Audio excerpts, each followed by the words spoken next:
ஆடி நல்ல மாதத்திலே அழகான பூஜை அம்மா அழகான வேற்காட்டில் அருள் கொடுக்கும் நாயகியே மாரியம்மா மகாரியம்மா அங்காளியம்மா செங்காளியம்மா கேட்டவரும் தாருமம்மா கேடின்றி காத்திடம்மா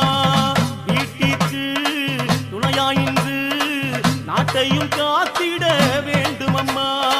நல்லாற்றும் கற்றவர்